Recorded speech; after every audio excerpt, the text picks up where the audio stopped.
بسم اللہ الرحمن الرحیم لا حول ولا قوة الا باللہ العلی العظیم اعوذ باللہ من الشیطان اللعین الرجیم بسم اللہ الرحمن الرحیم الحمد للہ الذی لا یبلغ مدحتہ القائلون ولا يحصي نعماءه العادون ولا يؤدي حقه المجتهدون الذي إذا قضى أمرا فإنما يقول له كن فيكون ثم الصلاة والسلام والتحية والإكرام على حبيبه الذي سر الله المخزون وصلي على وصيه المجتبى وخليفته المرتضى من اقر ولایته کان فی الدنیا وفی الآخرۃ مأمون ومن انکر حبه کان فی الدنیا وفی الآخرۃ محزون وصلی علی اہل بیتہ الطیبین الطاہرین الذین اذهب اللہ عنہم الرجس والذین هم من اللہ مطہرون ولعنۃ اللہ علی اعدائہم وقتلتہم اجمعین من الآن إلى يوم يبعثون اما بعد فقد قال اللہ سبحانہ تبارک وتعالی فی کتابہ المکنون وقولہ الحق بسم اللہ الرحمن الرحیم لو انزلنا هذا القرآن على جبل لرأيته خاشعا متصدعا من خشیۃ اللہ وتلك الامثال نضربها للناس لعلهم يتفکرون صلوات پڑھ دے بھلا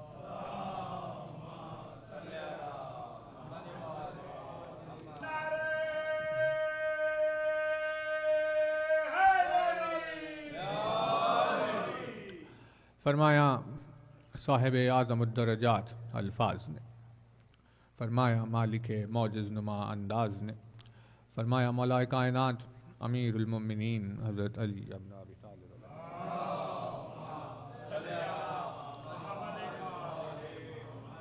مولا کائنات کے جس مبارک و مقدس فرمان سے خدمت میں آپ کی مجالس عشرہ کا آغاز ہے، جس بے مثل و بے نظیر حدیث امیر المؤمنین سے آپ کی خدمت میں اس سلسلے کا آغاز کر رہے ہیں، یہ حدیث وہ ہے کہ جس حدیث کو اس مضمون کی بنیاد قرار دیا جا سکتا ہے۔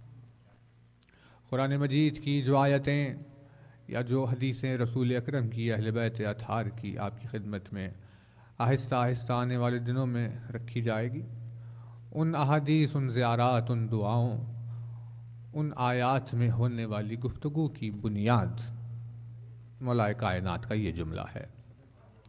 یعنی گویا یہ کہ علی کا کہ اس ایک حدیث کے اوپر آیتیں، حدیثیں، زیارتیں اور بہت ساری دعاؤں، ان ساری چیزوں کو اگر جمع کر لیا جائے کسی عمارت کی صورت، تو یہ عمارت ٹھہری ہوئی جس بنیاد پر ہے وہ بنیاد مولا کائنات کی یہ حدیث ہے۔ اور علی کی کسی بھی حدیث کو دین کی بنیاد کی حیثیت کیوں نہ رہے کہ علی کا وجود ہی خود کلمہ لا الہ الا اللہ کی بنیاد ہے۔ نام علی وہ نام ہے کہ جس کے سہارے سے پروردگار عالم کے دین کو قیام حاصل ہوا۔ علی کا وجود توحید کی، رسالت کی بنیاد کا نام ہے، یعنی جو ٹھہرا ہوا قیام ہے لا الہ الا اللہ کا، جو قیام ہے محمد الرسول اللہ کا، اس قیام کے پیچھے جو بنیاد ہے، جو زمین جس پر یہ کلمات ٹھہرے ہوئے ہیں، وہ بنیاد علی ولی اللہ ہے۔ کہ اگر یہ بنیاد نہ ہو تو پھر قیام توحید نہیں ہوگا، قیام رسالت نہیں ہوگا، نہ پھر دین کا کوئی فہم باقی رہے گا، نہ قرآن مجید کی کوئی بات باقی رہے گی۔ جیسے وجود علی پروردگار عالم کے دین کی بنیاد ہے، ویسے ہی احادیث علی بھی آیات اور دعاؤں اور زیارات کی بنیاد ہے۔ یہ جملہ جس میں مولا نے ایسے اس مضمون پر آپ کی خدمت میں اور بھی بہت ساری حدیثیں بیان ہوئی ہے جب آئے تھے لاسٹ ٹائم، اپنی اس بے مثل و بے نظیر حدیث میں ارشاد فرماتے ہیں کہ لا غنا کل عقل ولا فخر کل جہل. بہت توجہ رہے. ارشاد فرماتے ہیں کہ کوئی دولت مندی عقل جیسی نہیں ہے. لا غنا کل عقل, کوئی غنی ایسا نہیں ہے جیسا کوئی عقل رکھنے والا ہے. ولا فخر کل جہل, اور کوئی ایسا فقیر نہیں ہے, کوئی ایسا فخر نہیں ہے جو جہالت جیسا ہے. یعنی علی نے دنیا کے مزاج کو جھنجھوڑ کر رکھ دیا کہ دنیا میں نہ جانے دولت اور فقیری لوگ کسے کہتے ہیں, لیکن علی کی نگاہوں میں عقل والا ہونا دولت مندی ہے اور جاہل ہونا فقیری ہے. ارشاد فرماتے کوئی دولت عقل کی برابری نہیں کر سکتی اور کوئی فقیری, کوئی تنگدستی جہالت کی برابری نہیں کر سکتی. ہم لوگوں کو اس کی امیری کو, کسی کی غنا کو ہم ناپتے ہیں دنیاوی دولت پر کہ بھئی اس کے پاس گھر کتنے ہیں, جائیداد کتنی ہے, گاڑیاں کتنی ہیں, خادم کتنے ہیں, فلاں کتنے ہیں, کیا ہے. لیکن ان سب کے باوجود بھی اگر اللہ نے اسے عقل سے محروم رکھا تو علی کی نگاہوں میں وہ فقیر ہے. اور اگر کسی چوراہے پر, کسی راستے پر, کسی جھوپڑی میں پھٹے ہوئے لباس میں, بغیر غذا کے اہتمام کے مہیا کیے ہوئے, ضعیف و ناتوانی کی حالت میں, بے یار و مددگار, کوئی اکیلا پڑا ہوا ہے, لیکن اگر اللہ نے اسے عقل عطا کی ہے تو علی کی نگاہوں میں اس سے بڑا کوئی امیر نہیں ہے. بہت توجہ ہے. فرمایا عجیب جملہ کہ لا غنا کل عقل ولا فخر کل جہل, کہ عقل جیسی کوئی امیری نہیں اور جہالت جیسی کوئی فقیری نہیں ہے. اگر انسان اللہ کی نگاہوں میں اپنے آپ کو دولت مند بنانا چاہے, قیمتی بنانا چاہے, امیر بنانا چاہے, تو ارشاد فرمایا کہ پھر اسے صاحب عقل ہونا چاہیے. اللہ نے جسے عقل سے محروم رکھ دیا اسے فقیر بنا دیا. دنیا بھی اس کے ہاتھ سے گئی, آخرت بھی اس کے ہاتھ سے گئی. فرعون کے پاس کیسی دولت نہیں تھی, شداد کے پاس کیسی دولت نہیں تھی, نمرود کے پاس کیسی دولت نہیں تھی, یزیدیت کے پاس کیسی دولت نہیں ہے.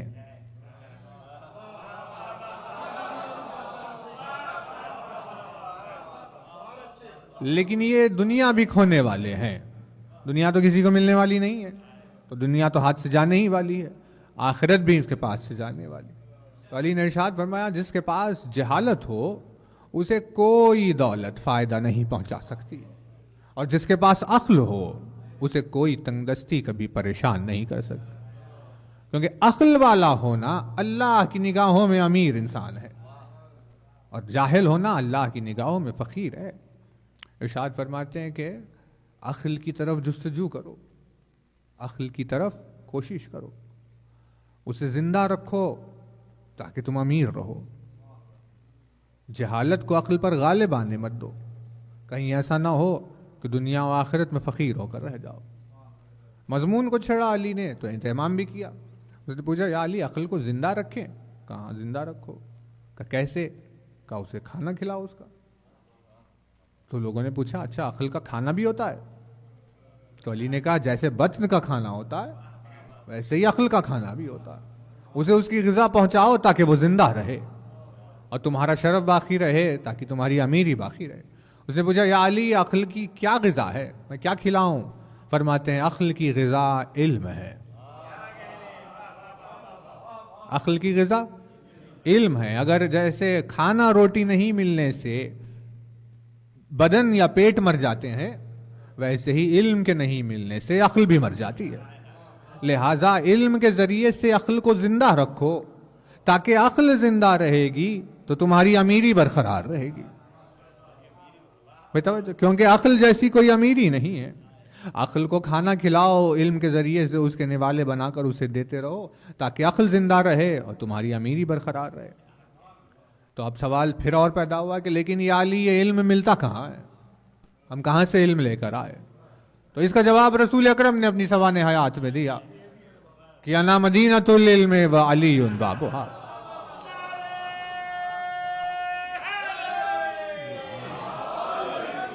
میں شہر علم ہوں اور علی اس کا دروازہ ہے. علم چاہیے ہو تو علی کے پاس آؤ، یعنی علم کے لیے علی کے پاس جانا ہوگا. علی کے پاس جائیں گے تو علم ملے گا، علم ملے گا تو عقل زندہ رہے گی، عقل زندہ رہے گی تو امیری برقرار رہے گی. علی کو چھوڑیں گے تو علم چھوٹ جائے گا، علم چھوٹے گا تو عقل مر جائے گی، عقل مر جائے گی تو فقیری آ جائے گی. یعنی نتیجہ یہی نکل رہا ہے علی کی محبت سے بڑھ کر کوئی امیری نہیں ہے. الفت علی سے بڑھ کر کوئی امیری نہیں ہے. الفت علی سے بڑھ کر کوئی امیری نہیں ہے. اس کی محبت سے محروم رہ جانے سے بڑھ کر کوئی فقیری نہیں ہے. ارشاد فرمایا کہ عقل کا خیال رکھو. بہت توجہ رہے اپنے بھائیوں کی خاطر. اس جو عمارت کی تعمیر کی خاطر جو بنیاد، بے نظیر فرمان، بے نظیر فرمان. فرماتے ہیں دیکھو کبھی بھی اللہ پر اعتراض نہ کرنا اس بات پر کہ جائیداد نہیں دی، اس نے ہمیں گھر نہیں دیے، گاڑیاں نہیں دی، سونا چاندی نہیں دیا. یہ کہہ کر اعتراض نہ کرنا کہ ہمیں فقیر بنا دیا. یہ دیکھو کیا اس نے تمہیں عقل عطا کی ہے؟ اگر اس نے عقل دے دی تو پھر اب شکایت کی کوئی گنجائش نہیں ہے، کیونکہ اس نے تمہیں وہ شرف، وہ وسیلہ عطا کیا، وہ صلاحیت عطا کی کہ جب حق اور باطل تمہارے سامنے آئے تو تم حق کو پہچان لوگے. جب اللہ کی حجت کی بات تمہارے سامنے کی جائے تو تم اللہ کی حجت کو پہچان لوگے. اس نے تمہیں ایک ایسی نعمت عطا فرمائی جس کے ذریعے سے رحمان کی تم عبادت کر پاؤ گے، ایسی نعمت عطا فرمائی جس سے اپنے رب کو راضی کر پاؤ گے. لہٰذا اگر اس نے عقل دے دی تو دنیا کی پریشانیوں کا اس کے سامنے کبھی شکوہ نہ کرنا، کیونکہ دنیا کی پریشانیوں کو تم عقل کے ذریعے جیت لو گے. دنیا بھی جیت جاؤ گے اور آخرت میں بھی عقل کے نتیجے میں مدارج ملیں گے. اسی لیے فرمایا کہ عقل سے بڑھ کر کوئی امیری نہیں. فرمایا سونے اور چاندی کی حفاظت ویسی نہ کرو جیسے اپنی عقل کی حفاظت کرو. کہیں ایسا نہ ہو کہ پروردگار عالم چھین لے کہ بھئی اسے ہم نے عقل دی، اس سے یہ کچھ کام نہیں کر رہا، عقل سے ضائع نہ چلے جائے، لہذا لے لو. تو اس لیے ارشاد فرمایا عقل کی حفاظت کرو، نعمت کو پہچانو بھی، اس کا شکر بھی ادا کرو، اس کا استعمال بھی کیا کرو تاکہ وہ تمہارے پاس برقرار رہے. بھئی توجہ ہے نا؟ یعنی آپ نے کسی کو گاڑی دی، وہ چلا ہی نہیں رہا ہے تو آپ کیا کریں گے کہ بھئی آپ ہمیں دے دیجئے، اس کو دے دیتے ہیں، یہ چلا لے گا، آپ کے پاس تو کوئی کام نہیں ہے. ویسے ہی اگر کسی کو عقل دے دی اور اس نے کبھی عقل سے کام نہیں لیا تو خداوند عالم کہے گا کہ لے لو اس کے پاس سے، کسی ایسے کو دو جو چاہتا ہے کہ اس سے کام کرے. یعنی روزانہ ہمارے لیے جیسے بدن کا کام درکار ہے صحت کے لیے، ویسے ہی عقل کا بھی کام درکار ہے. اب اگر لوگ سوچ رہے ہیں کہ بھئی بدن کے لیے تو چہل پہل قدمی ہو جائے گی، یہاں سے وہاں جائیں گے، اس کے لیے ایکسرسائز ہو جائے گی، وہ زندہ رہے گا، صحت مند رہے گا، لیکن اس سے زیادہ کام اس زمانے میں عقل کو آ گیا ہے. بدن کو اتنا کام کرنا درکار نہیں ہے اس دور میں جتنا عقل کو کام کرنا درکار ہے، کیونکہ ہر لمحے پر حق اور باطل کی آمیزش کے کیفیات اور واقعات آپ کو مجبور کریں گے کہ عقل کو استعمال کر کے حق کو پہچانو. استعمال یا فرمایا اس کی حفاظت سونے اور چاندی سے زیادہ کرو کیونکہ وہ اللہ کی عظیم نعمت. بہت توجہ رہے. اب عقل پہ بحث چھڑی. خیر دیکھیے مجالس ہوئے تھے آپ کی خدمت میں، لیے والا پہلو اس میں نہیں تھا، لیکن عرض کر رہے کہ کسے کہتے ہیں آخر لینگویج کے رخ سے عقل کہتے کسے، ڈکشنری میں عقل کسے کہتے ہیں؟ تو عقل ان الفاظ میں سے ایک ہے جن کے میننگز میں دو اپوزٹس آتے ہیں. کیونکہ عربی میں کچھ الفاظ، کچھ یعنی کافی سارے 80% 70% الفاظ ایسے ہیں جن کے معنی جو الگ الگ معنی ہیں اس میں ایسے بھی ہے جو ہے ایک دوسرے کی ضد، متضاد ہوتے ہوئے بھی ایک ہی معنی رکھتے ہیں. ویسے ہی ہے عقل. کسے کہتے ہیں؟ عقل کہتے ہیں جب کسی تاگے میں گرا بن جائے، تو اس گرہ کے کھولنے کو عقل کہتے ہیں. جب آپ انٹائی کرتے ہیں کسی چیز کو تو اس گرہ کو کھولنے کو عقل کہا جاتا ہے. اسی لیے عقل کو عقل کہتے ہیں کیونکہ آپ اپنی زندگی میں بہت سارے آنے والی مشکلوں کو جس کے ذریعے سے کھول لیتے ہیں اسے عقل کہا جاتا ہے. تو کھولنے کے معنی میں عقل ہے. ایک عقل کا مطلب یہ ہے. اور عقل کا ایک مطلب دو تاگوں کو آپس میں ملا کر گرہ باندھنے کو بھی عقل کہتے ہیں. نہیں توجہ نہیں کر رہے. دیکھیے آپ مضمون کے لیے تیار ہو جائیں اگر تو پھر بات آگے بڑھ جائے گی. توجہات رہے. گرہ اگر پڑی ہوئی ہے پہلے سے تو اسے کھولنے کو بھی عقل کہتے ہیں. اور اگر دو الگ الگ تاگے ہیں انہیں ملا کر گرہ ڈالنے کو بھی عقل کہا جاتا ہے. اس سے عقل ایسے کہ یعنی آپ جب کسی سے رشتہ جوڑتے ہیں تو اس جڑنے کو بھی عقل کہا جاتا ہے. کھولا جائے تو بھی عقل, اگر باندھا جائے تو بھی عقل. کبھی ایک ہی عقل اور اس کے دونوں معنی اپوزٹ جو ایک دوسرے سے. یہ کیسے کہا؟ عقل اس صلاحیت کو کہتے ہیں جب تمہیں یہ معلوم ہو جائے کہ گرہ کھولنی کب ہے اور تمہیں سمجھ میں آ جائے کہ گرہ لگانی کب ہے. اس صلاحیت کو, کیونکہ کبھی کبھی کھولنا ضروری ہوتا ہے, کبھی باندھنا ضروری ہوتا ہے. تو کھولنے کو ایک دوسرے کو جدا کرنا ہے. کھولنے سے ایک دوسرے سے علیحدہ ہو جاتے ہیں اور باندھنے سے ایک دوسرے کے قریب ہو جاتے ہیں. یہ دونوں کام بھی عقل کے کام ہے. اسی لیے عقل کو ریلیجیس میننگ میں, امپلائڈ میننگ میں عقل کو تولا بھی کہا جاتا ہے اور عقل کو تبرہ بھی کہا جاتا ہے. کیونکہ صرف تاگے کی بحث نہیں ہے, تمہیں بھی تو اتنا سمجھ میں آنا چاہیے کہ کس سے رشتہ جوڑنا ہے, کس سے رشتے کو توڑنا ہے.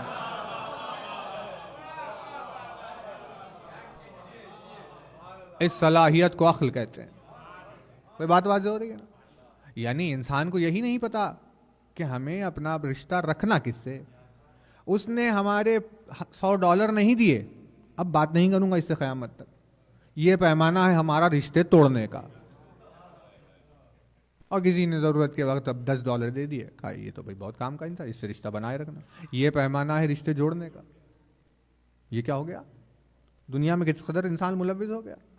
لیکن آخرت میں وہ کیسے رشتے کو برقرار رکھے گا؟ باپ بیٹے اس کو نہیں پہچانتا, شوہر زوجہ سے بھاگ رہا ہے, اولاد والدین کو نہیں جانتی. محشر کا میدان, سب رشتے ٹوٹے ہوئے ہے نا. توجہ, کوئی کسی کو نہیں پہچانتا. قیامت کا منظر, خون بھائی بھائی کو نہیں جانتا. کہا بھائی آپ بھائی تھے ہمارے دنیا میں, یہاں کوئی بھائی چارگی نہیں نبھا سکتا. میں خود پریشانی میں ہوں, آپ کو کیا نکالوں, مجھے خود جہنم نظر آ رہی ہے. ایسا میدان محشر کا, سب رشتے ٹوٹے ہوئے.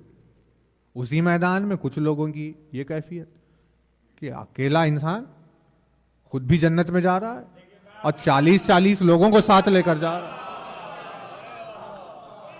محشر کے میدان میں اس کے رشتے نہیں ٹوٹے, دوسروں کے ٹوٹ گئے. کہا یہ کیسے؟ کہا کیونکہ یہ دنیا میں یہ جانتا تھا کہ اسے کس سے رشتے کو جوڑے رکھنا ہے, کس سے اپنے رشتے کو توڑ دینا ہے. اس کے رشتے دنیاوی پیمانے پر نہ جڑتے تھے نہ ٹوٹتے تھے. وہ رشتے کو جب جوڑتا تھا تب بھی علی کا نام دیکھتا تھا, جب رشتے کو توڑتا تھا تب بھی نام علی دیکھتا تھا. کیونکہ اس نے اپنی عقل کو سنبھالنے کا, بچانے کا پیمانہ عقل کل کو بنایا تھا. اسی لیے دنیا و آخرت کا یہ پیمانہ عقل کو. پر یعنی لینگویج میں بھی بہت میننگز ہے اور دین میں مولا نے بھی بہت معنی بتائے. اب یہ تو لینگویج کی بحث ہے, یہ توڑنا اور باندھنا اور کھولنا, اسے آپ حدیث نہ سمجھ لے, یہ ڈکشنری ہے. مولا سے جب پوچھا گیا کہ اعلی عقل کیا ہے تو مولا نے یہ نہیں کہا باندھنے کھولنے کو عقل کہتے. مولا نے ارشاد فرمایا جس سے تم اپنے ہادی کو پہچانتے ہو وہ عقل ہے.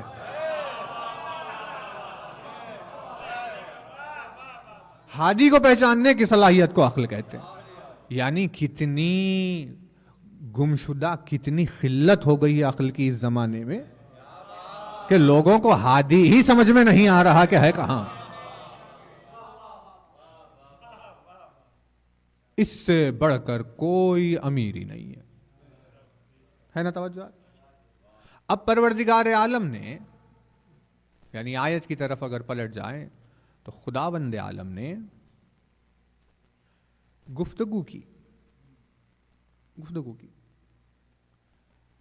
حجتوں کے ذریعے سے، انبیاء کے ذریعے سے، کتابوں کے ذریعے سے.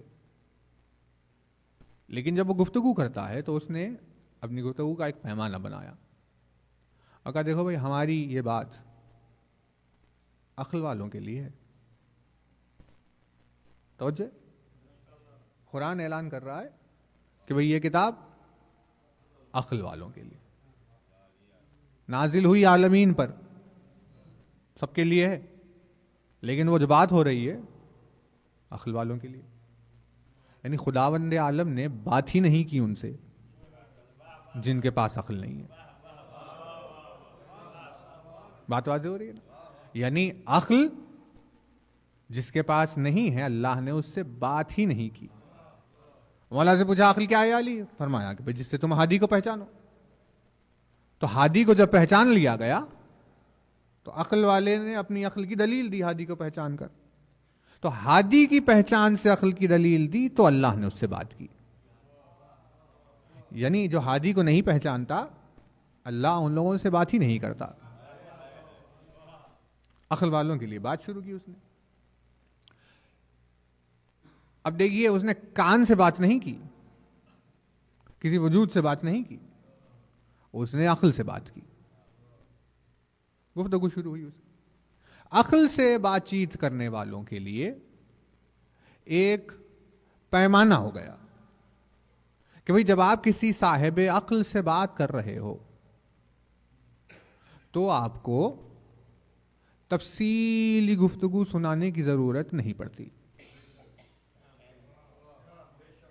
عقل والے کے لیے یہ ہوتا ہے کہ بھئی اس کو آپ ایک اشارہ کرو گے تو وہ اشارے سے بات پہچان لے گا. اگر اسے ایک جملہ کہو گے تو ایک لفظ سے پورے مقصد تک پہنچ جائے گا. اور اگر کسی نادان سے گفتگو کرتے ہوئے پوری کتاب بھی اگر اسے سنا دے تب بھی اسے بات سمجھ میں نہیں آئے.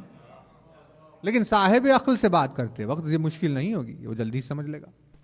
تو اب پروردگار عالم نے عقل والوں سے بات کی، لیکن ظاہر ہے کہ بھئی وہ خالق عقل ہے اور ہم صاحبان عقل. اور ڈفرنس بھی کوئی ایسا نہیں ہے. اہل بیت اطہار ہے عقل کل، انہیں کہا جاتا ہے عقل کل. تو ڈویژن کو رسول نے یوں سمجھایا امت کو کہ میں عقل کا سمندر ہوں. ارشاد فرماتے میں عقل کا سمندر ہوں. اس سمندر کی ایک بوند میں سے اللہ نے سب میں عقل کو بانٹا ہے.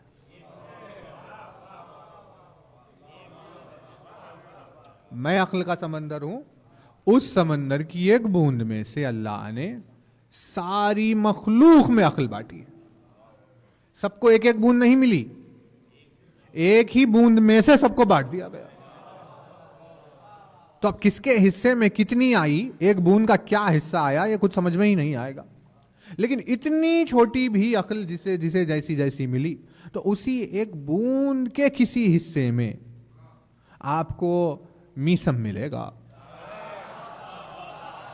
اسی ایک حصے میں کہیں بوزر ملے گا، اسی میں کہیں سلمان ہوگا، اسی میں کہیں جبریل ہے، اسی میں کہیں میکائیل ہے، اسی میں کہیں ابراہیم ہے، اسی میں کہیں موسیٰ ہے، اسی میں کہیں عیسیٰ ہے. ساری مخلوق جتنے بھی اپنی عقلوں کے لیے مشہور ہے وہ سب اسی ایک بوند کا نہ جانے کون سا حصہ ہے. تو اب ہمارے حصے میں کتنی آئی ہوگی؟ ایک بوند میں سے بانٹنا ہے اب سب کو، اور بڑھ گیا، ایسے ایسے لوگ سامنے آئے، تو اب ایک بشر کے حصے میں کتنی آئی ہوگی؟ اب اس کی عقل اور ایک وہ جو خالق عقل ہے، اب دونوں کی بات ہونی ہے.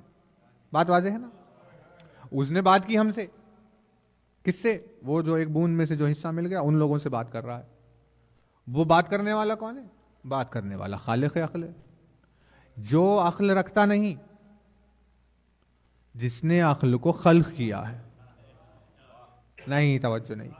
اسی لیے تو مولانا ارشاد فرمایا جب وہ کوئی کام کرتا ہے تو سوچتا نہیں. توجہ، سوچ کے کام نہیں کرتا وہ، کیونکہ سوچنا مطلب غور کرنا، مطلب عقل ہے. ارے بھائی، غور تو وہ کرے گا، سوچے گا تو وہ جس کے پاس عقل ہے. جس نے عقل کو خلق کیا ہو وہ کس بات پر سوچے گا؟ نہیں، توجہ نہیں کر. یہ توحید ہے، یہ توحید جو علی کی زبان سے ظاہر ہوئی تو انسان کو پتا چلا کہ اچھا وہ کام کیسے کرتا ہے. سوچ سمجھ کر کام نہیں کرتا. کام اس کا ایک بھی نادانی کا کام نہیں ہے، لیکن کرنے کے وقت سوچتا نہیں ہے. بھائی شان دیکھیے، سوچے گا نہیں، کیونکہ سوچنا مطلب پروسیس کر رہا ہے. پروسیس کر رہا ہے مطلب ابھی کوئی چیز اس کی سمجھ سے باہر ہے، اسی لیے وہ غور کر کے اسے بٹھا رہا ہے کہ بھائی اسے لے کر آؤ ہمارے فریم میں انڈرسٹینڈنگ کے، تاکہ اس بات کو سمجھے. بات واضح ہو رہی ہے نا؟ اسی لیے کوئی سوچتا ہے. لیکن جس نے عقل کو خلق کیا ہو وہ کیوں سوچے گا؟ اور جب عقلی خلق نہیں ہوئی تو کیا سوچے گا؟ کیسے سوچے گا وہ؟ اسی لیے مولانا ارشاد فرمایا وہ جب عمل انجام دیتا ہے تو بس دے دیتا ہے.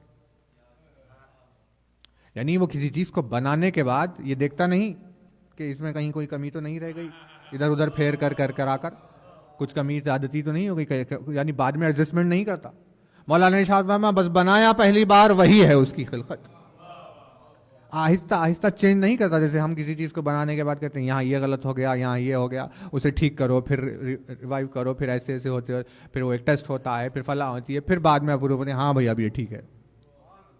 وہ ایسے نہیں کرتا. اس نے کہا کہ بھائی چاند بنانا ہے تو بنا دیا، زمین بنانی ہے تو بنا دی، سورج بنانی ہے تو بنا دیا.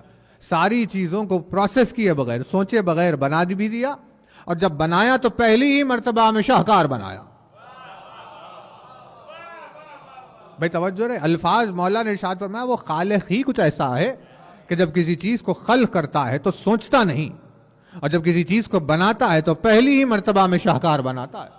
جب بنا رہا ہوتا ہے تو اس کے سامنے کوئی مثال نہیں ہوتی جسے دیکھ کر وہ بنا رہا ہو. بغیر کسی مثال کے خلق کرتا ہے. ایسا بنا رہا ہے تو تفکر نہیں ہے، مگر اس کا کام عقل سے خالی نہیں ہے. خود وہ عقل نہیں رکھتا، لیکن اب وہ ہے جو خالق عقل ہے، ہم ہیں جو عقل کا کون سا نہ جانے حصہ. ان دونوں میں گفتگو ہونی ہے. کیسے ہوگی یہ پاسبل ہی نہیں ہے. کوئی رخ ہی نہیں ہے اس کا بات کرنے. اسی لیے اس نے عقل کل کو درمیان میں رکھا. اب عقل کل اس کی بات کو ہم تک پہنچائیں گے اور ہماری بات کو اس تک پہنچائیں گے. اسی درمیان میں عقل کل نہ ہو تو اس نے کسی سے بات کی ہی نہیں. نہیں، توجہ نہیں کر رہے. اب قرآن سر پر رکھ کر بیٹھا ہوا ہوگا کوئی، لیکن اگر عقل کل سے رشتہ نہیں ہے تو قرآن بات نہیں کر رہا اس سے. نہ کعبہ بات کرتا ہے، نہ قرآن بات کرتا ہے، نہ صفا مروہ بات کرتے ہیں، نہ زمزم بات کرتا ہے، نہ عرش بات کرتا ہے، نہ لوح بات کرتا ہے، نہ قلم، نہ سدرہ، نہ خوابہ، نہ خوسینہ، نہ او ادنا. کوئی بھی اس سے بات نہیں کرتے، کیونکہ بات کرنے کے درمیان میں وسیلہ عقل کل ہے. اب اس نے بات کی تو اب ایسی بات ہو گئی کہ بھئی آپ کسی چھوٹے بچے سے اگر بات کر رہے ہیں تو بھی ڈفرنس اتنا نہیں ہے جتنا اس کا ہم سے بات کرنے کا ڈفرنس. بھائی آپ ایک نرسری کے بچے سے بات کر رہے ہیں تو کتنا فرق ہو عقل میں؟ تھوڑا سا فرق ہو. ابھی تو چھوٹا ہے وہ، لیکن زیادہ فرق نہیں ہے. لیکن اس میں اور ہماری سمجھ میں فرق کا کوئی میجرمنٹ نہیں ہے، مگر بات کر رہا ہے.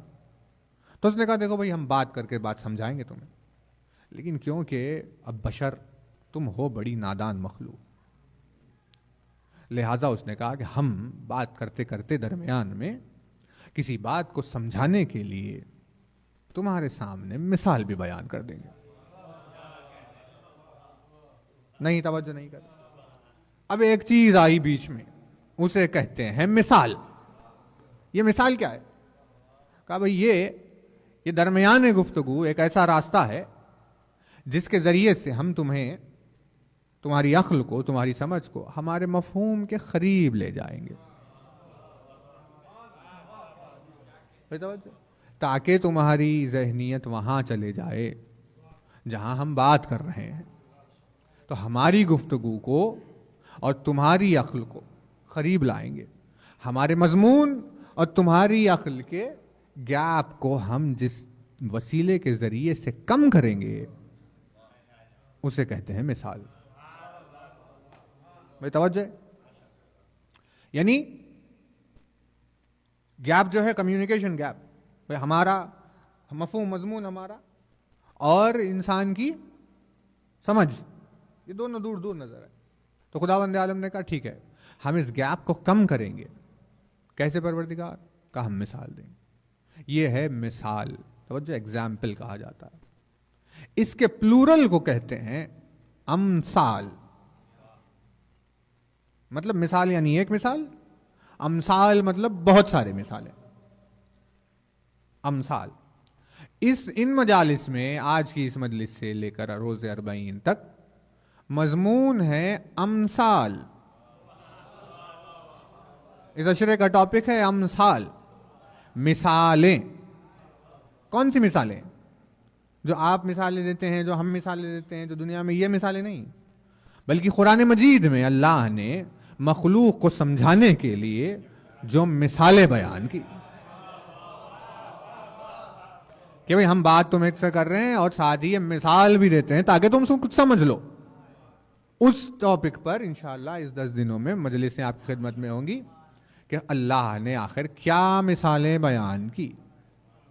سورہ مبارکہ حشر خطبے کا مضمون ہے. سورہ مبارکہ حشر کی آیت خطبے کا مضمون ہے. ارشاد ہوا بسم اللہ الرحمن الرحیم لو انزلنا هذا القرآن على جبل لرأيته خاشعا متصدعا من خشية الله وتلك الأمثال نضربها للناس لعلهم يتفكرون. اگر ہم اس قرآن کو کسی پہاڑ پر نازل کر دیتے تو تم دیکھتے کہ وہ خوف خدا سے ریزہ ریزہ ہو جاتا. اور ہم ایسی مثالیں انسانوں کے لیے اسی لیے بیان کرتے ہیں تاکہ تم فکر کرو. میں توجہ، انسانوں کے لیے مثالیں یوں بیان کی گئی ہے اسی لیے تاکہ وہ فکر کرے. مطلب اب کون کون آ گئے مضمون میں؟ ایک پہلے آئی عقل، کیونکہ عقل کے بغیر وہ بات نہیں کرے گا. عقل والوں سے اس نے بات کی. عقل والوں سے بات کرنے کے لیے اس نے عقل والوں کو سمجھانے کے لیے مثال دی. 2 چیزیں ہو گئی. کہا بھئی مثال تو ہم نے دی، تم عقل والے تھے، ہم نے بات بھی کی، ہم نے مثال بھی دی. اب ایک کام رہ گیا اور تیسرا، وہ ہے فکر کرنا. کہ جب کوئی مثال دی جائے تو اس مثال پر تھوڑا سوچ لو کہ ہم نے کہا کیا ہے. نہیں، توجہ نہیں کر رہے. فکر، فکر، فے کاف رے، فکر. کون سی؟ کیسے لائٹ کا بل بھروں، اب کیا کروں، گاڑی تو نہیں ہے، کیسے جاؤں؟ یہ نہیں ہے فکر. یہ فکر ہے. فکر اردو ہے. بہت فکر ہے مجھے. اس کا کوئی تعلق نہیں ہے اس آیت سے. پریشانی میں، ٹینشن میں انسان، یہ فکر نہیں ہے. فکر مطلب مطمئن، اطمینان اور سکون کی کیفیت. دل کی گہرائیوں میں اندر چھپے ہوئے کسی مضمون پر غور کر رہا ہے. اس عمل کو کہتے ہیں فکر. فکر کرنے والے کو مفکر کہتے ہیں. اس کے فکر کرنے کے پروسیس کو تفکر کہتے ہیں. یتفکرون مطلب یہ ہے کہ بھئی جو فکر کرنے والے ہیں وہ فکر کریں اس بات پر. خداوند عالم نے کہا دیکھو ہم بات تو دے دیں گے مثال، لیکن اپنی دنیاوی بھاگ دوڑ میں بھول نہ جانا، غور سے مثال سننا، دل میں بٹھا لینا. اب بھلے ہی آفس جاتے ہوئے گاڑی چلا رہے ہو، پھر وہاں سے کوئی کام میں آ رہے ہو، بیٹھے ہوئے ہو خاموش کہیں ہو، جب بھی تمہیں ٹائم مل جائے تو جو ہم نے مثال بیان کی ہے اس مثال پر اپنی تنہائیوں میں ذرا فکر کرنا. بات واضح ہو رہی ہے؟ فکر کسے پہ کہتے ہیں؟ فکر یہ ٹینشن کو نہیں کہتے. عربی میں جو فکر ہے اس کا مطلب ہے پروسیس. کسی چیز کے اوپر غور کرتے رہو. بھئی یہ ہے، اب یہ لکڑی ہے تو اب دیکھیے ممبر ہو گیا یہ، لیکن کیا تھا یہ؟ درخت تھا نا، تو جنگل میں جب یہ درخت ہوا کرتا تھا تو کسی کو اندازہ ہے کہ یہ ممبر بن جائے گا ایک دن؟ درخت کی کہاں صورت جنگل میں اور کسی عزا خانے میں اس کا ممبر ہو جانا کہاں؟ تو یہ پہنچا کیسا یہاں تک؟ کون ہے اس کے پیچھے؟ اس کے پیچھے فکر ہے. جب انسان کی عقل دیکھ رہی تھی کہ بھئی درخت کی ہم لکڑی کو کیسے کیسے استعمال کر سکتے ہیں، تو وہ سوچتے سوچتے سوچتے سوچتے جس نتیجوں پر پہنچا اس میں سے ایک ممبر ہے. یعنی پروسیس کرنے کے نتیجے میں کہیں پہنچ جاتا ہے، نہیں توجہ نہیں کر. فکر کا مقصد یہ ہے کہ بھئی اس فکر کے ذریعے سے ہم نے مثال بیان کر دی، تم فکر کرو تاکہ فکر کر کے تم وہاں پہنچ جاؤ جہاں کی ہم بات کر رہے تھے. ہے نا توجہ؟ تلک الامثال نضربها للناس، ہم انسانوں کے لیے ایسی مثال بیان کرتے رہتے ہیں لعلہم یتفکرون، تاکہ وہ اس پر فکر کرے، تاکہ اس پر وہ غور کرے. تو مثالیں بھولی نہیں جاتی، بات واضح نا. مضمون بھول جاتے ہیں انسان، کبھی کوئی بات ہوتی ہے وہ بھول جاتا ہے، مثال یاد رہ جاتی ہے، مثال سے بات یاد رہتی ہے. تو اس نے کہا دیکھو ہم مثال دیں گے، تم اسے دل میں بٹھا لینا، مثال کو بھول نہ جانا. ہم مثال دیں گے، تم اسے رکھ لینا اندر. ابھی بزی ہو، فی الحال کسی دوسرے کام میں ہو، آفس میں ہو، آ رہے ہو، جا کسی سے بات کر رہے ہو، کچھ بھی ہو، لیکن مثال تو رہ گئی دل میں. تو اب سب ختم کرنے کے بعد جب گھر جاؤ گے، لیٹ جاؤ گے آرام سے، تو اب ذرا سا اس پر فکر کرنا کہ ہم نے کیا مثال دی، تاکہ تم اس مضمون تک پہنچ جاؤ جس کے لیے ہم نے مثال دی. نہیں توجہ نہیں کر رہے. مطلب مثال اسے کیا کہتے ہیں؟ تفکر. اور فکر کے نتیجے میں کیا حاصل ہوتا ہے؟ فکر کے نتیجے میں جو چیز ملتی ہے اسی کو کہتے ہیں معرفت. بھائی توجہ رہے، معرفت کیا ہے؟ یعنی جب آپ کسی چیز کو پروسیس کر کے کسی نتیجے پر پہنچتے ہیں اسی کو تو معرفت کہتے ہیں. نہیں توجہ نہیں کر رہے. معرفت کتاب پڑھنے کو نہیں کہتے، معرفت تقریر سننے کو نہیں کہتے، معرفت تقریر کرنے کو نہیں کہتے، معرفت لائبریری میں بیٹھنے کو نہیں کہتے. معرفت کہتے ہیں کہ بھئی جب کسی چیز کو تم نے پروسیس کیا اپنے ذہن میں، تو اس پروسیسنگ کے نتیجے میں کہاں پہنچے ہو، اسے معرفت کہتے ہیں. اسی لیے معرفت کا تعلق فکر سے، فکر کا تعلق آپ کی آبزرویشن سے، آپ کے دیکھنے سننے سے، ساری چیزوں سے، قلب سے، عقل سے، ساری چیزیں بن کر مل جل کر انسان کو آخر میں عارف بناتی ہے. اور جو اس کے درمیان میں آ گئی اللہ کی مثال کہ دیکھو بھئی ہم مثال دے رہے ہیں تمہیں، اس مثال کے ذریعے سے فکر کرو، کہیں پہنچو. کیوں فکر نہیں کرتے؟ کیوں نہیں پہنچتے؟ مضمون تو کہیں اور تھا. تمہاری کم علمی، کم عقلی دیکھ کر ہم نے کہا کیا بات کریں بشر سے، کہاں خالق کونین، کہاں بشریت. ٹھیک ہے چلو بات ہوئی ہے تو ہم سمجھانے کے لیے مثال دیتے ہیں. اب تم غور کرو. اب غور کرنے لگا، غور کے نتیجے میں عارف ہو گیا، مفکر ہو گیا. غور کے نتیجے میں فکر کرنے والوں میں الذین یتفکرون فی خلق السماوات والارض ربنا ما خلقت ھذا باطلا. دیکھیے قرآن مجید جو ایک نتیجہ کہ یہ کون ہے؟ یہ غور کرتے ہیں. کب؟ اٹھتے بیٹھتے چلتے پھرتے غور کرتے رہتے ہیں. غور کرتے کرتے کس پر؟ فی خلق السماوات والارض، آسمان و زمین کی خلقت پر غور کرتے کرتے فکر کرتے کرتے کنکلوژن نکلتا ہے. کیا کہتے ہیں؟ ربنا ما خلقت ھذا باطلا، یہ کائنات کو پروردگار تو نے باطل کے لیے پیدا نہیں کیا.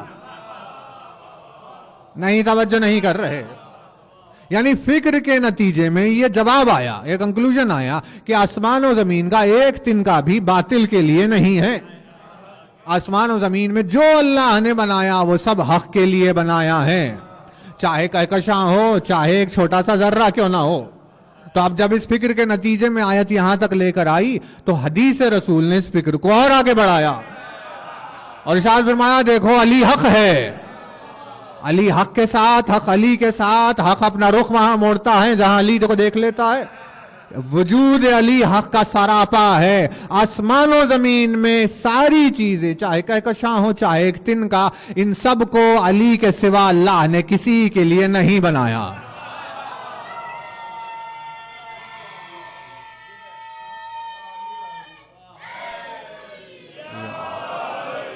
یہ ہے نتیجہ فکر. ربنا ما خلقت ھذا باطلا، یہ باطل کے لیے نہیں ہے. اب جو باطل ہے، جو علی کے خلاف ہے، اس کو زمین پر چلنا حرام، اس کا ہوا میں سانس لینا حرام، اس کا کھانا حرام، پینا حرام، اس کی ساری زندگی حرام ہے. کیونکہ اللہ نے یہ سب باطل کے لیے پیدا ہی نہیں کیا. ما خلقت ھذا باطلا. فکر کرتے کرتے وہ اس نتیجے پہ آ گیا. یعنی اب ہمیں سمجھ میں تو آ رہا ہے کہ بھائی قرآن یہ پڑھنے والی کتاب نہیں ہے کہ جسے پڑھنا ہے. قرآن تو فکر کرنے والی کتاب ہے. اب انسان پڑھ پڑھ کر ہم نے 30 بار قرآن پڑھ لی, 100 بار قرآن پڑھ لی ہم نے.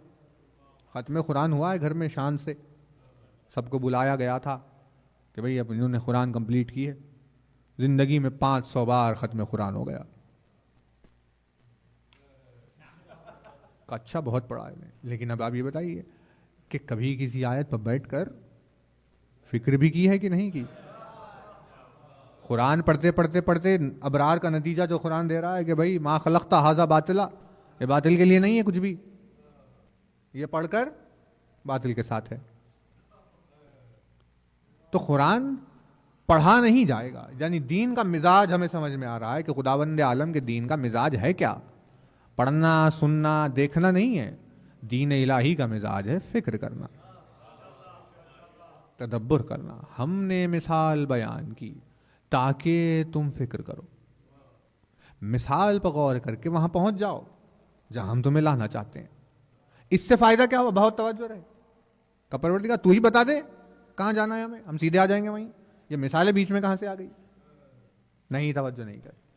کہ اس کے پیچھے حکمت یہ ہے کہ ہم مثال بیان کر کے فکر کی دعوت دے کر اپنی طرف سے تمہیں اس کا ذمہ دار اسی لیے قرار دے رہے ہیں کہ بھئی فکر کے ذریعے سے نتیجے تک پہنچنے میں فائدہ یہ ہوتا ہے کہ ہر کمظرف وہاں نہیں آ جاتا جہاں ہم اسے لانا چاہ رہے ہیں.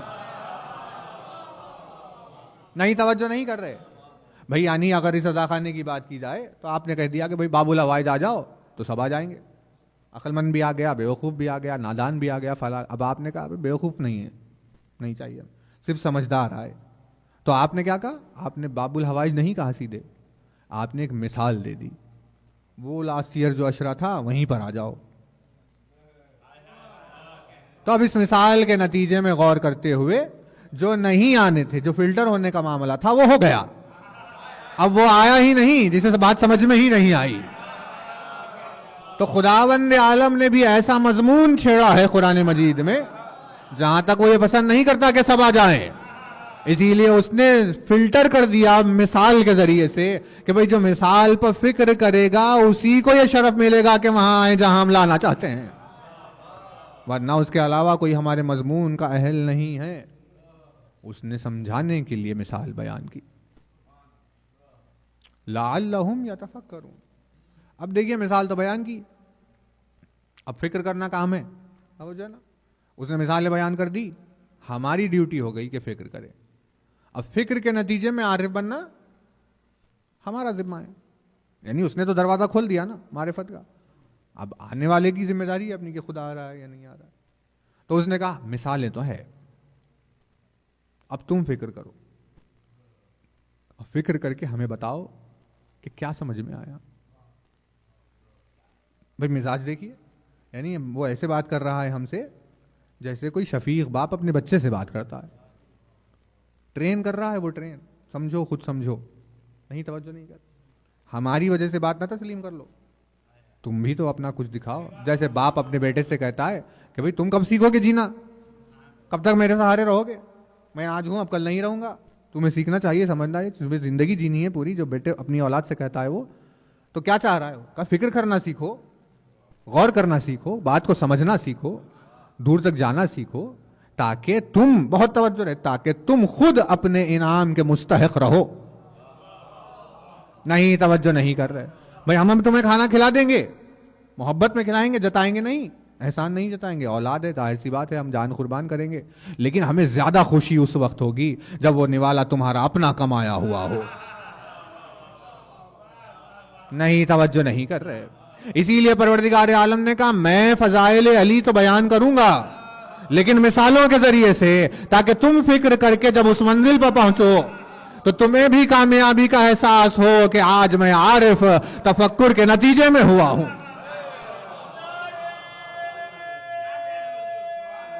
نواز سرکار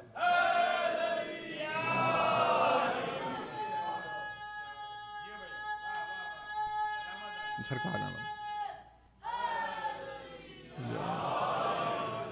یعنی وہ محشر کے میدان میں انسان کو یوں شرمندہ نہیں کرنا چاہتا کہ بھئی باپ کا کھا رہے ہیں, انہوں نے دے دیا ہے, اسے بھی تو احساس ہو کہ نہیں میں نے بھی فکر کی تھی, یہ میرا انعام ہے نا توجہ. تو اس نے کہا کہ ہم مثال دے رہے ہیں. کہا ٹھیک ہے پروردگار دیجئے, دے دی مثال اس نے. لو انزلنا ھذا القرآن علی جبل لرأیتہ خاشعا متصدعا من خشیت اللہ. یہ لو مثال. بھائی توجہ رہے. کہا ہم فکر کرنے کے لیے جب تیار ہوئے, کہا ٹھیک ہے پروردگار تو دے مثال, ہم غور کرتے ہیں. دے دی مثال اس نے. کیا ہے مثال؟ اگر ہم اس لو انزلنا ھذا القرآن, اور اگر ہم اس قرآن کو کسی پہاڑ پر نازل کرتے تو تم دیکھتے کہ وہ خوف خدا سے ریزہ ریزہ ہو جاتا. یہ کیا ہے؟ یہ ہے مثال. نہیں توجہ نہیں کر رہے. یہ مثال ہے نا. تلک الامثال نضربها للناس. دیکھو ہم ایسی مثالیں بیان کرتے ہیں انسانوں کے لیے. کہ یہ کیسی مثال ہے پروردگار, کچھ سمجھ میں ہی نہیں آ رہا. کہا ابھی تو تم نے کہا تھا کہ فکر کرو گے, پھر کرو اس پر فکر. لو انزلنا ھذا, اگر ہم اس قرآن کو پہاڑ پر نازل کر دیتے تو تم دیکھتے کہ وہ خوف خدا سے ٹکڑے ٹکڑے ہو جاتا, ریزہ ریزہ ہو جاتا, نابود ہو جاتا پہاڑ اگر اس قرآن کو. کہ یہ کیا ہے پروردگار؟ کہ یہ فکر, یہ مثال ہے. اب دیکھیے انسان کی بے بسی. پہلے تو بات کرنے کے قابل نہیں تھا, اللہ نے بندہ نوازی کے تحت بات کی. کہا بھائی چلو ہم بات کر رہے ہیں, عقل دے کر بات کی. پھر بھی نہیں سمجھ میں, اس کو سمجھ میں نہیں آیا. اس نے کہا ٹھیک ہے بھائی تم فکر کرو گے تو ہم مثال دیتے ہیں. تو اس نے بھی بہت سوچ سمجھ کہا ہاں فکر کر لوں گا, تو مثال دے دے. مثال دے دی اس نے. پھر مثال کا پھر سمجھ میں نہیں آ رہا, سمجھ میں نہیں آ رہا پروردگار. یہ ہے انسانیت, یہ ہے انسان کی کم علمی. 1400 سال سے آیت ہے, مثال ویسی ہی ہے. 1400 سال سے سمجھ میں نہیں آ رہا یہ کیا مثال ہے. آخر کار پھر مجبوری کو انسان کی دیکھا. اس نے کہا ٹھیک ہے, اگر تمہیں کبھی ہماری مثالوں پر کوئی ڈاؤٹ آ جائے اور ہماری مثالیں تمہیں سمجھ میں نہیں آئے تو ہم ایک راستہ بتاتے ہیں کہ ان مثالوں کے سوال لے کر تم ہماری مسل کے پاس چلے جانا.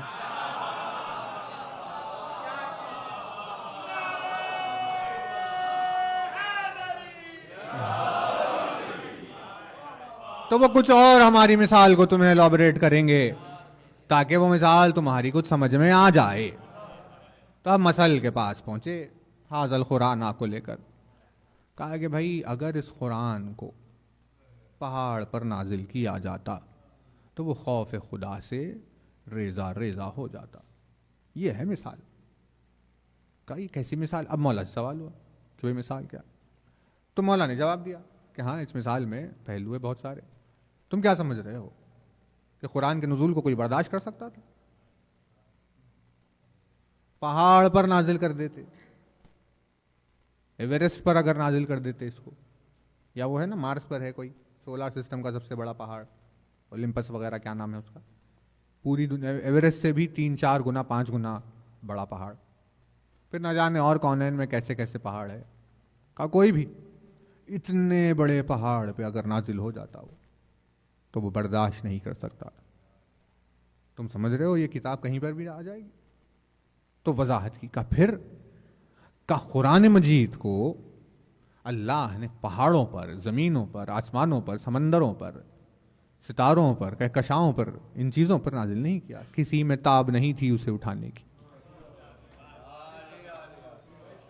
اللہ نے دیکھا کہ اس قرآن کے وزن کو سوائے قلب رسول کے کوئی اٹھا نہیں سکتا تھا. اس نے اس کتاب کو رسول کے دل پر نازل کیا. اگر یہ پہاڑ پر نازل ہو جاتا تو تم دیکھتے کہ وہ ریزہ ریزہ ہو جاتا.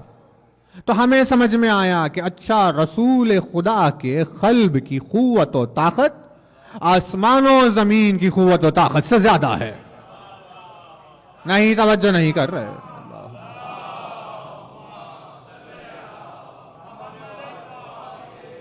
بھائی توجہ، یہ کیا ہے؟ یہ ہے نتیجہ فکر کہ بھئی فکر مثال پر غور کیا تو یہاں پہنچے نا کہ اچھا پہاڑ نازل برداشت نہیں کر سکا، نہیں، پھر رسول نے برداشت کر لیا، مطلب پہاڑ میں وہ طاقت نہیں ہے جو قلب رسول میں طاقت ہے. مثال آ رہی ہے نا کچھ سمجھ میں.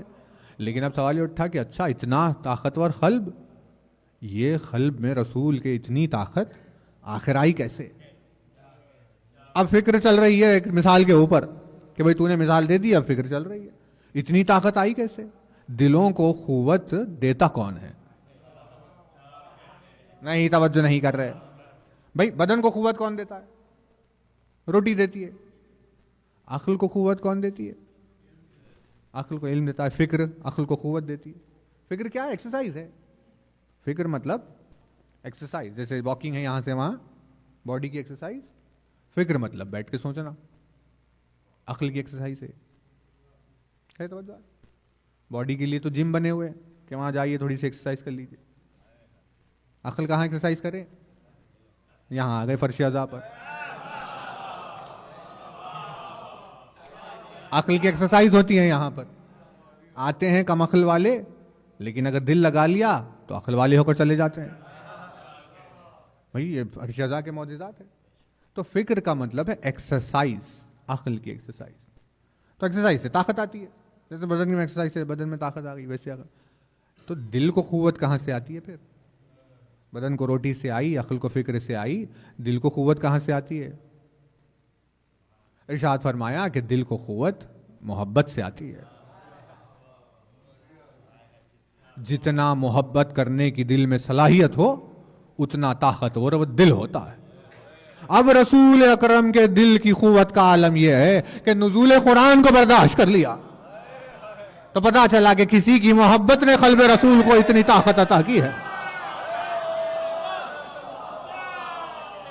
کس کی محبت میں آخر رسول اکرم کا قلب گرفتار ہے؟ تو جب دیکھا گیا صبح شام رسول کو تو ایک چہرہ تھا جس کے نظر پڑتے ہی مسکراہٹ آ جاتی. ایک نام تھا جو ہر بزم میں بار بار لیا جاتا.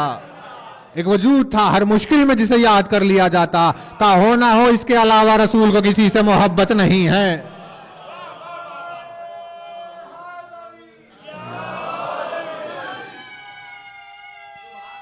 سرکار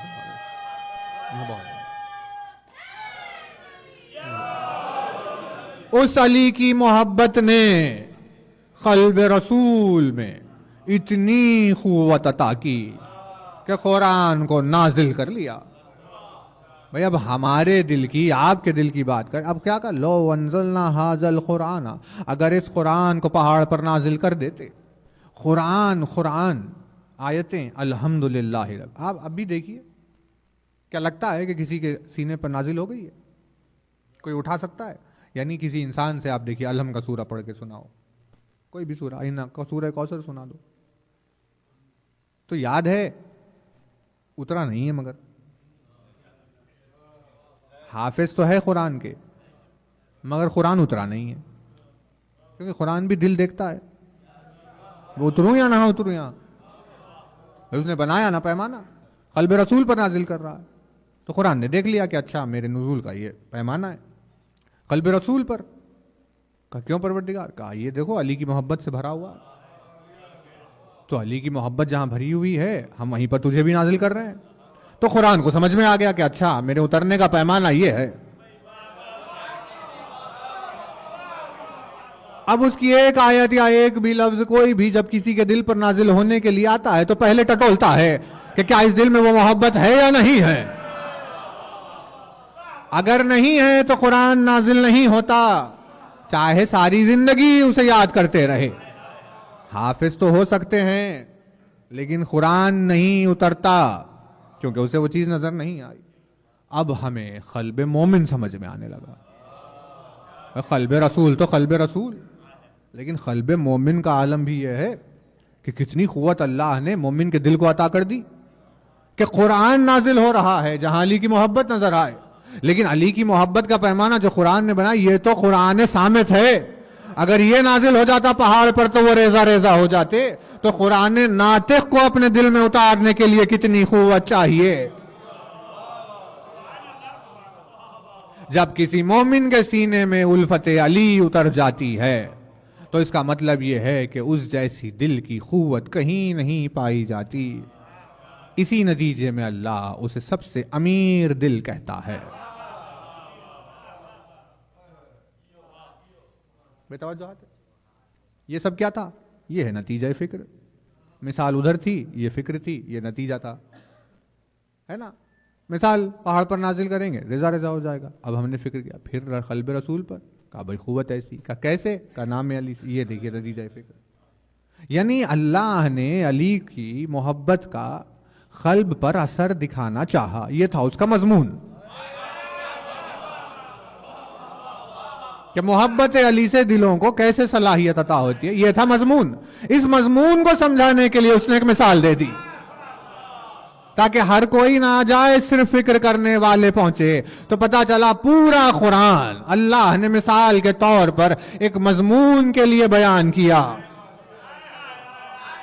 کہا کہ اس مثالوں پر غور کر کے ہمارے مضمون تک پہنچ جاؤ. اب الحمد پہ غور کیا تو علی تک پہنچے، قل هو اللہ پہ غور کیا تو علی تک پہنچے، یاسین پہ غور کیا تو علی تک پہنچے، مزمل پہ غور کیا تو علی تک پہنچے، سارے قرآن پہ غور کیا تو علی تک پہنچے.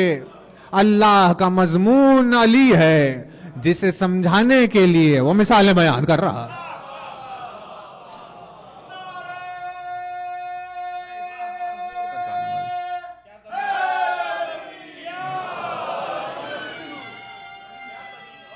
سرکار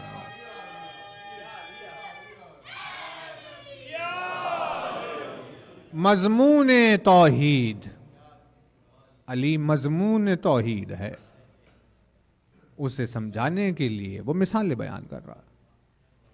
تلک الامثال نضربها للناس لعلہم یتفکرون.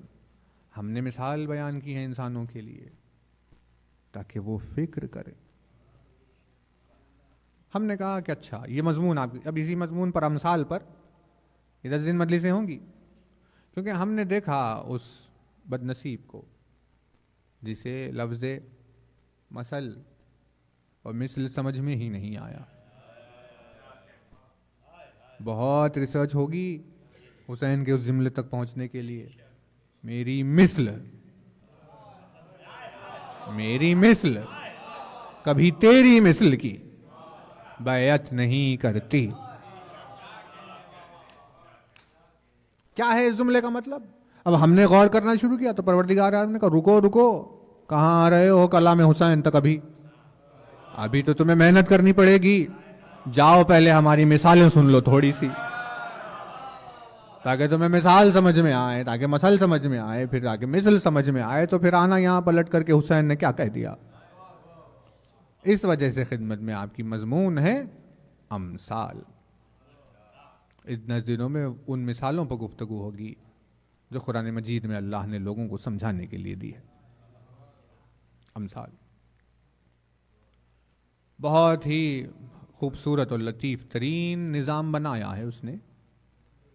کیا بات کو پہنچانے، یعنی کمیونیکیشن کا جو طریقہ اس نے چنا ہے، کیا خوبصورتی ہے، کیا حسن ہے. اس نے جو بات چیت کو ایک ایسی چیز کو خلق کر دیا، گفتگو کو خلق کر دیا. دو الگ الگ وجود ایک دوسرے کے قریب ہو جائیں، ایسا وسیلہ بنا دیا. بات چیت کا لہجہ، کمیونیکیشن کو جو اس نے بنایا، بے مثل و بے نظیر. نام حسین کا احسان ہے. دیکھیے کہاں کہاں سے لوگوں کو جوڑ دیا. یہ کتنے الگ الگ مقامات، ہندوستان کہاں، پاکستان کہاں، پھر دنیا میں یہ کونا کہاں، اس سے دور کوئی بات چیت کی گنجائش ہی نہیں تھی. نام حسین نے لا کر جوڑ دیا، کہا بات کرو، گفتگو کرو. یہ معجزہ آنکھوں کے سامنے ہے. جیسے یہاں پر اتنی دور دراز کے لوگوں کو حسین کے نام کے ذریعے سے بات چیت کا موقع ملتا ہے، ویسے ہی بندے بھی معبود سے نام حسین کے ذریعے ہی بات کرتے ہیں.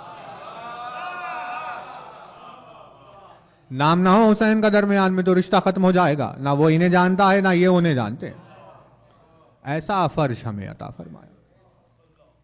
عشرہ اربعین کا آغاز ہوا اور مصائب میں وہی ذکر ہے کہ جو اہل بیت اطہار دوران سفر برداشت کر رہے تھے.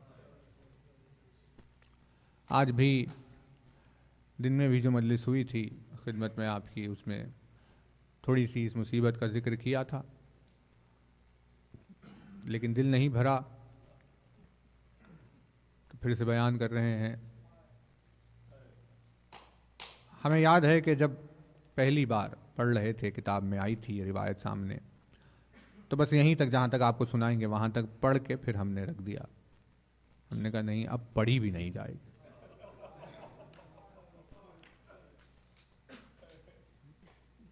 کیونکہ عزادار کا قلب ہے، حساسیت ہے، اسی لیے اس حساسیت کے پیش نظر آپ کی خدمت میں عرض کر رہے ہیں. مضمون ہے اس روایت میں کہ اولاد علی کا، علی کی بیٹیوں کو رسی سے باندھا جانا.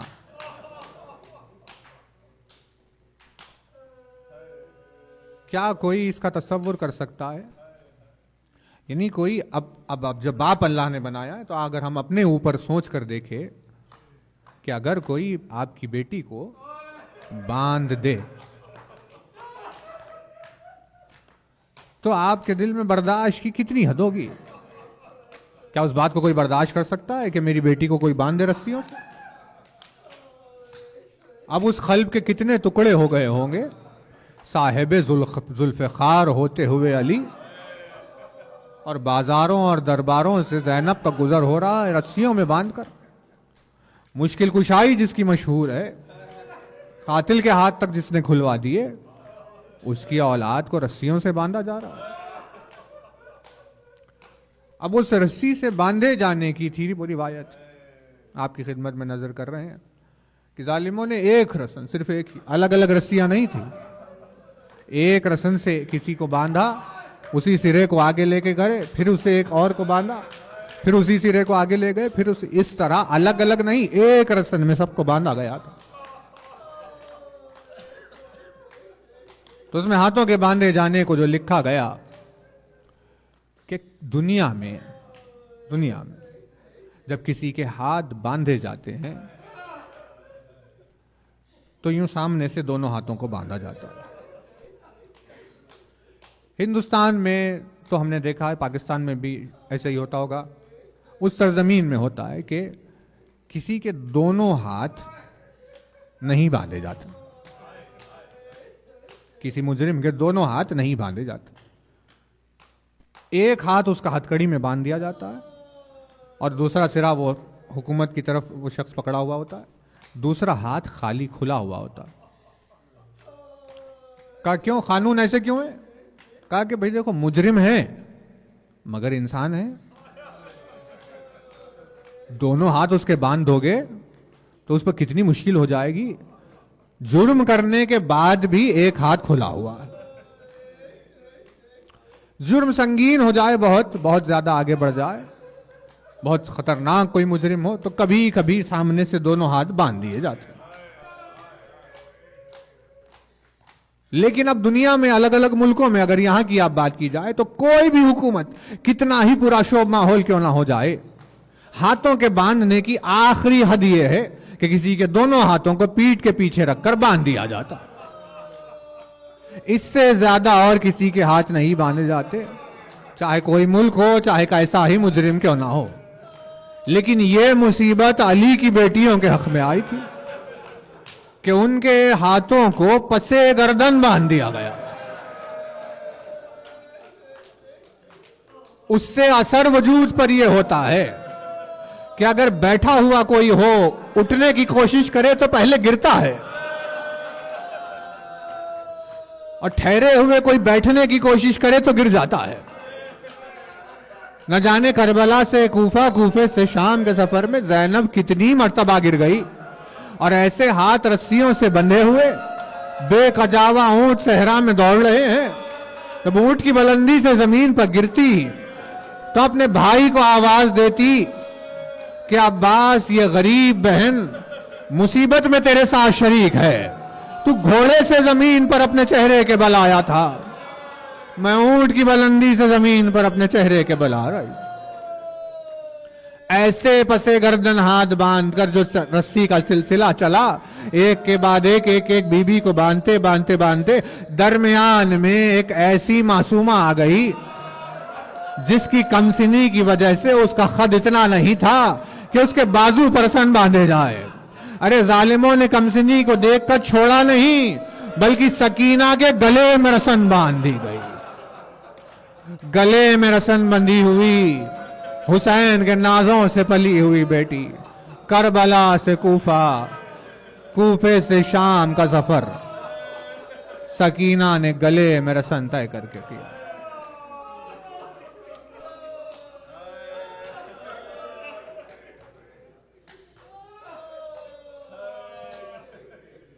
اللہ لعنت اللہ علی الظالمین